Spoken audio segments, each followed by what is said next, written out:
How's it going, guys? Welcome to another edition of Cycling Tips with D-Man, and the topic for today's video is how to prevent your bicycle from being stolen. So I do want to highlight the word prevent, and the reason for that is because even if you have the most expensive bike locks or you have the most comprehensive system for locking your bike up, they're all susceptible to being stolen. So with that in mind, let's talk about buying a proper bike lock. So I see a lot of people use these little cable locks. If you have value for your bike, you actually enjoy your bike, then you should never use a bike lock like this. These are one of the easiest locks to get through. I've had a few bikes stolen in the past when I was using a simple little cable lock like this. And yeah, if you have one right now, I just highly suggest that you just take it, you throw it in the garbage, because if you're actually using it to lock up your bike, chances are eventually at some day in the future, you're going to come out, your bike is going to be gone, and you're going to see that lock on the ground, and you're going to have to pick it up and throw it in the garbage anyways, so you might as well do it right now while you still actually have your bike. So the type of bike lock that you want to invest in is a D-lock. So D-locks are typically made of solid steel, and I would invest in a brand like Kryptonite.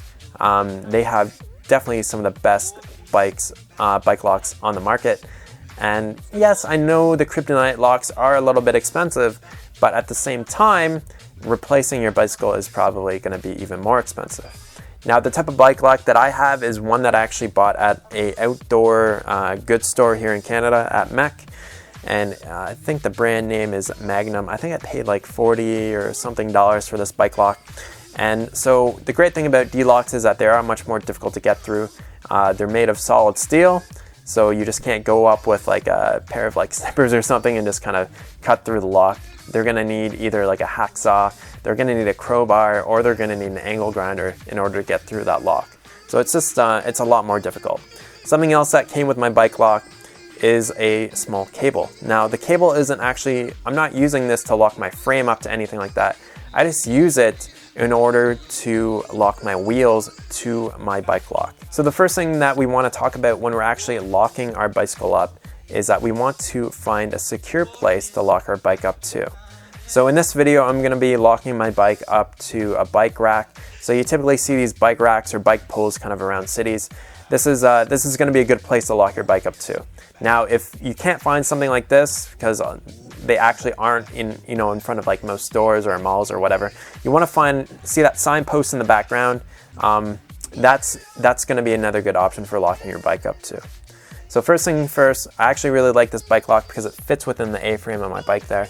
So I'm going to pop my lock off of my bike, and I'm going to walk back around here, and I'm going to lock the frame right to that bike rack post. Now I'm going to pull out my cable out of my little backpack here, and what I'm going to do is I'm going to actually wrap it around my back wheel and almost kind of make like a little bit of a noose using the loops that are on the actual cable itself. So after I make that little noose, what I'm going to do is I'm going to wrap it through my front wheel, and as I pull it up, I'm going to grab my bike lock key, unlock the lock, and then the other end of the bike lock cable is actually going to go onto my bike lock.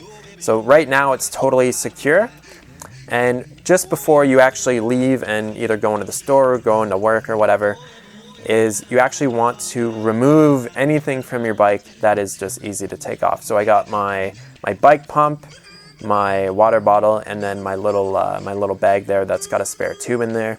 You want to take off any lights that you have on your bike, or definitely do not leave your garment on the bike either, because if you come out, if you go into a store and come back out, chances are it's not going to be on there. So something else that you might want to consider locking up or removing from your bike is your bike seat. So on my bike here, it's not a quick release seat. So you would actually need a bike tool to get my bike seat off. So that's one reason why I don't always lock it up, because they would need a tool to actually get my bike seat off. So I don't lock it up. But if I was in downtown New York City or something like that, what I would do is I would get another cable. So I'd get another cable, I'd run it through the rails of my bike seat, and then I would run that cable to my bike lock and lock it up there as well. If somebody actually really wanted my bike seat, you know, they can have it, but just for the trouble of going through and locking up my bike seat, like, it's just not something that I really just want to do all the time.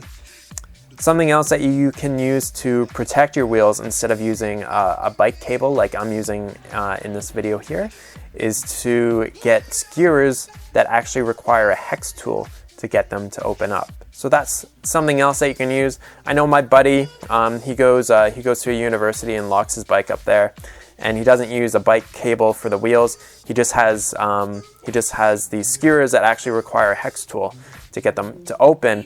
So that's just something else that you can do as well. Something else that I think is important is deciding where you're actually locking your bike up. So is your bike locked up in some kind of like gnarly little alley, or is it kind of like out in the open? You know, lots of pedestrian traffic, lots of people walking by. If it's typically in a place that has a lot more stuff kind of going on, like a lot more people walking around, that might also deter bike thieves from stealing your bike, just because there's people around and they could get caught. So those are all the tips that I have for preventing bike theft. If you have any more good tips that you'd like to pass along to other people, definitely leave them in the comment box below. And if you have any questions or comments, you can leave them down there as well. Awesome. Thanks so much for watching, guys. Have a great day. Talk to you soon. Peace out.